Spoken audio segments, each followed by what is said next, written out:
Movies can be art. They can be absolute cinema, as they say. Sometimes it's visual art, magnificent shots, cuts, landscapes. Sometimes the soundtrack fits like a glove. Other times you get a synesthesia feeling. And the script can tie it all together, mostly in a coherent form. But some scripts go well above and beyond that. Some really make you think. And here I would like to ask you a few questions and show you a few scenes from a few movies that made me think. Spoilers from the following movies. Question number 1. What makes a good man? The scene is from a movie called Harvey, released in 1950, based on a play. The scene in question depicts one of the main characters, Elwood P. Dowd, a very happy-go-lucky man, played by James Stewart, during the last act of the film. Let's take a look. And before I leave, Mr. Dowd, none of those people are your friends, but I want you to know that I am your friend. Well, thank you, Doctor, and I'm yours. They underestimate you, as I did. This sister of yours is at the bottom of a conspiracy against you.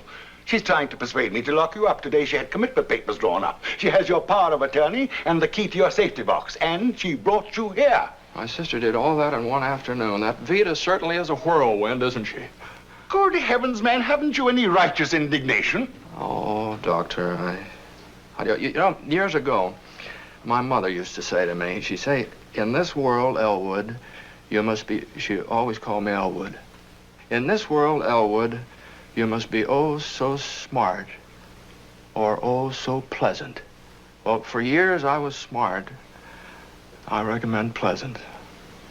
And you may quote me. So, would you agree? It might not lead to a more successful life, but it will almost certainly lead to a more content life. The next question I would like to ask you: what is a man's spirit worth? A scene from the movie 1984, based on a book of the same name, released in the eponymous 1984, might shed some light on that question. It showcases two maestral performances by John Hurt and Richard Burton. In memory, I remember. You remember. I do not remember. Only the disciplined mind can see reality, Winston. It needs an act of self-destruction, an effort of the will. Do you remember writing in your diary, freedom is the freedom to say 2 + 2 = 4? Yes. How many fingers am I holding up, Winston? 4. And if the party says there are not 4, but 5, then how many? 5.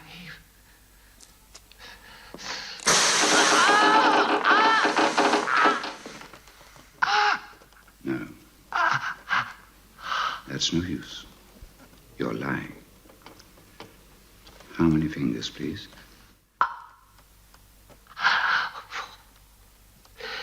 4. What else can I say? 5, 4. Anything you like. Only please stop it. Stop the pain. How can I help it? How can I help what I see under my eyes? 2 and 2 makes 4. Sometimes, Winston. Sometimes they're 5. Sometimes they're 3. Sometimes they're all of them at once.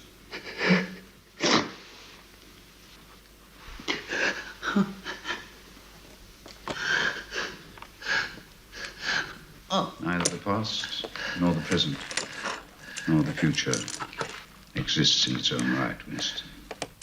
Reality is in the human mind, not in the individual mind, which makes mistakes and soon perishes, but in the mind of the party, which is collective and immortal. Again? No.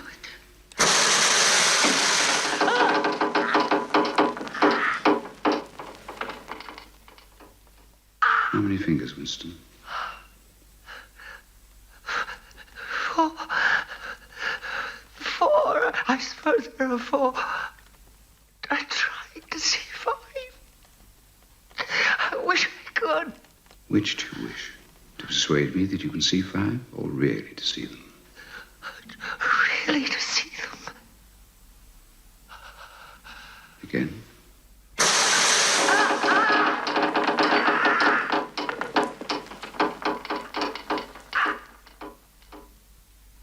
How many, Winston?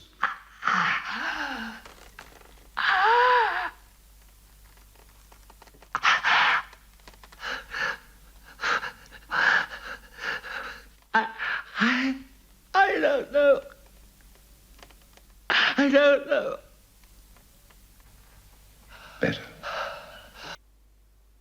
One might say a man's spirit is the man himself, broken as such, but can only be broken by oneself. If the price to keep it whole is very high, such as here, would you pay it?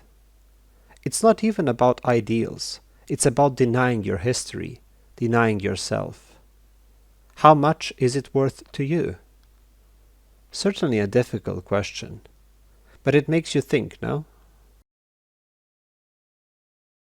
To lift our spirits after such a dreary scene, the following scene is from the movie called Rosencrantz and Guildenstern Are Dead, released in 1991, based on a play that is essentially based on Hamlet. So I'll ask you this. When you don't know who to trust, what do you do?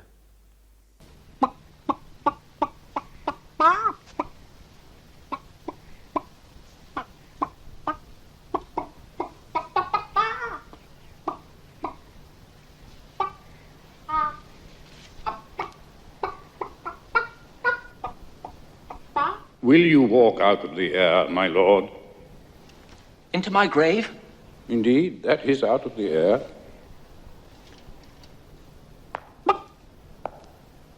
My honorable lord, I will most humbly take my leave of you. You cannot, sir, take from me anything that I will more willingly part withal, except my life. Except my life. Except my life. Fare you well, my lord. Trust is an essential part of society, and yet sometimes, maybe even most times, you can only trust yourself. And when you can't trust anyone else, they can't know you, not the real you, can they? Question number 4. If you know it's all coming to an end, what do you do? A scene from Meet Joe Black, a movie from 1994, with a masterful performance by Anthony Hopkins, will offer its perspective.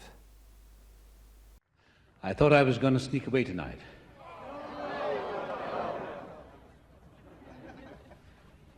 What a glorious night. Every face I see is a memory. It may not be a perfect memory. Sometimes we had our ups and downs, but we're all together. You're mine for a night. And I'm going to break precedent and tell you my one candle wish. That you would have a life as lucky as mine. Where you can wake up one morning and say, I don't want anything more.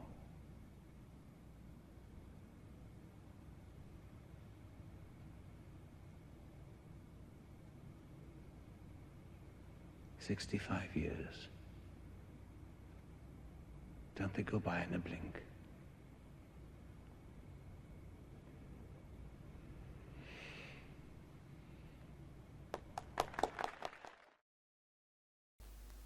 Usually when people leave, it's either sudden and no goodbyes are said, or it's clear for some time and everyone gets to prepare. Here we have an absurd situation. Only he is aware of what is going to happen, and he has no time to explain himself, not that they would believe him. So, he does as we see. What would you do? The next few questions deal with beliefs. When does what man believes in transcend life? Let's take a look at this scene from the film V for Vendetta, released in 2006. Die! Die! Why won't you die? Why won't you die? Beneath this mask, there is more than flesh. Beneath this mask, there is an idea, Mr. Creedy. And ideas are bulletproof. A man that is bulletproof. Or better said, a man that transcends its physical existence to accomplish what he believes must be done.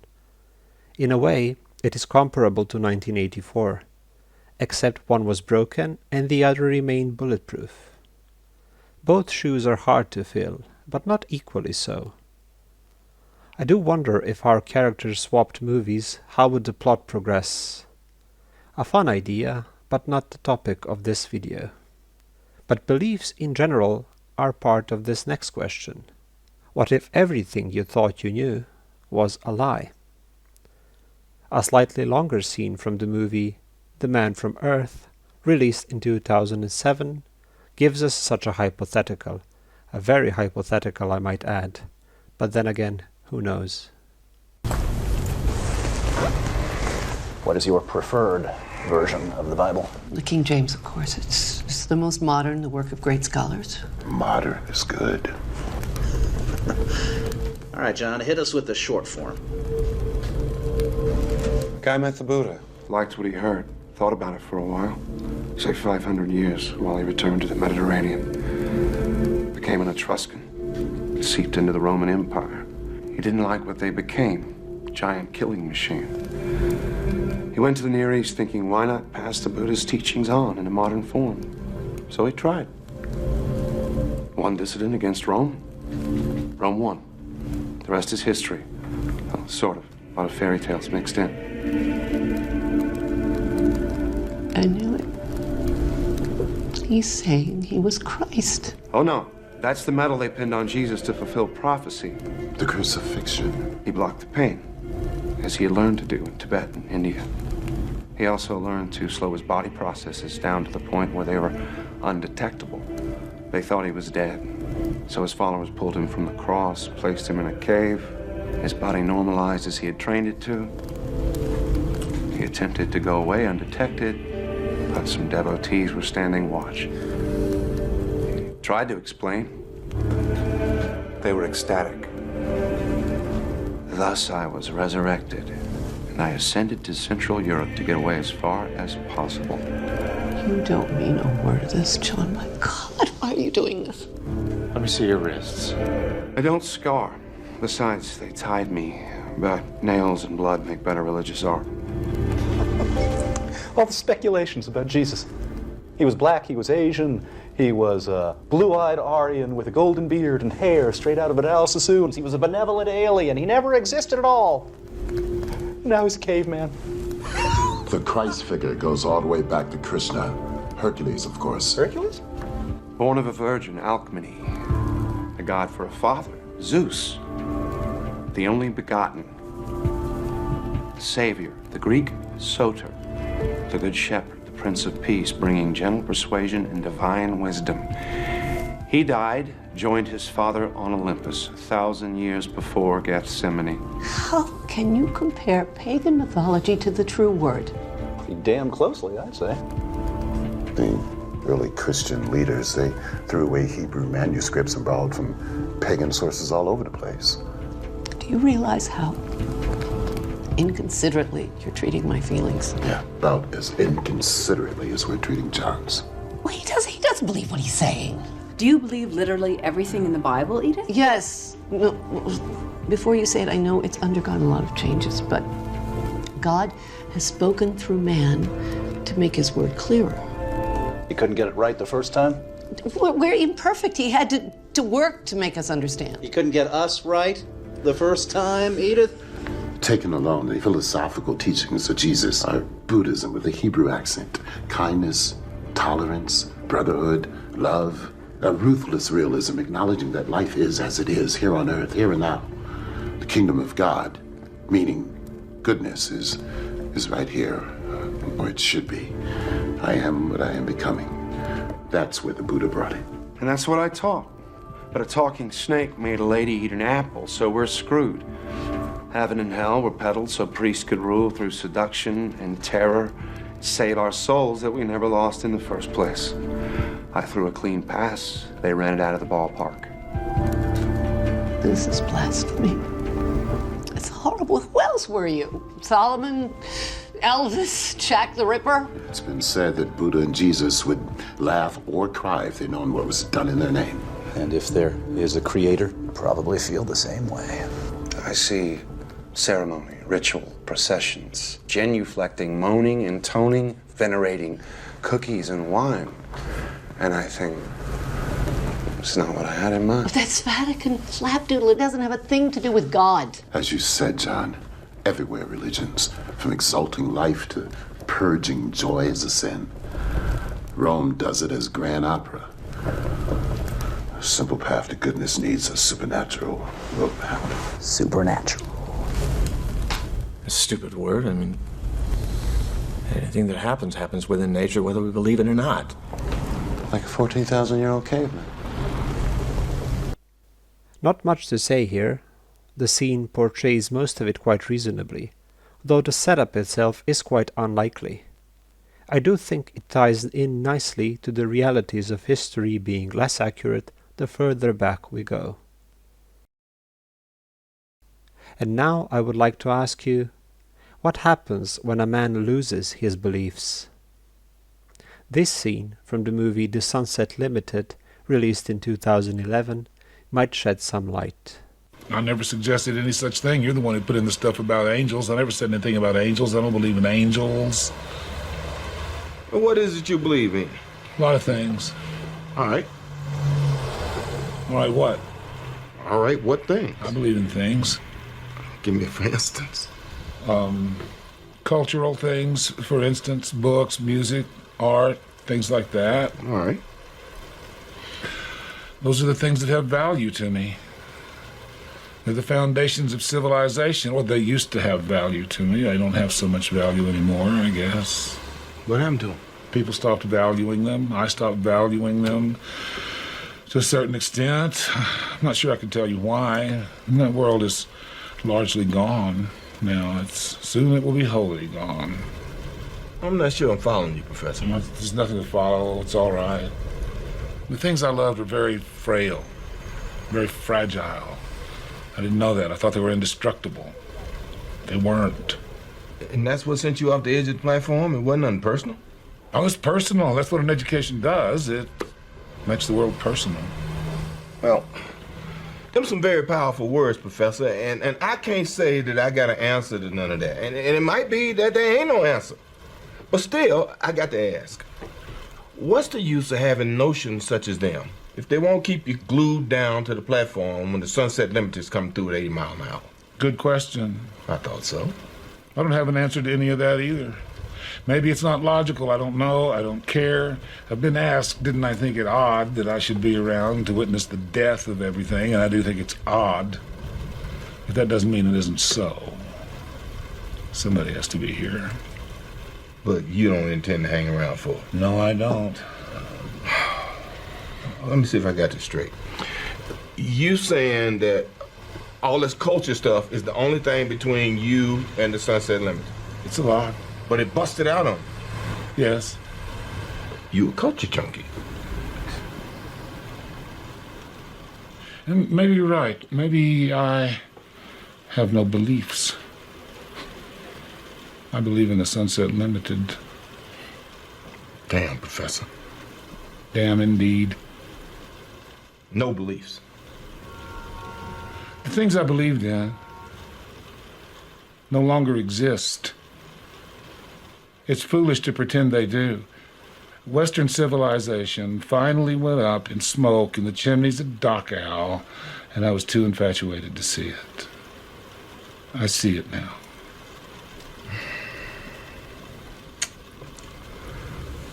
Whew. You're a challenge, Professor. You know that? Well, there's no reason for you to become involved in my problems. I should go. It's not easy, and yet, with time, we have to deal with such issues. The world can be a hard and cruel place, and the things we value and appreciate might change or disappear completely with time. And while this is quite a grim and dark outlook, it does make you wonder, what do we live for? And what do we live for after what we lived for is no more? To end it on a slightly lighter, yet arguably quite relevant note, I ask you, what is democracy? And I will let a part of the ending scene from the movie The Dictator, released in 2012, answer. This constitution is nothing but a license for oil companies and foreign interests to destroy my beloved Wadiya. Wadiya will remain a dictatorship.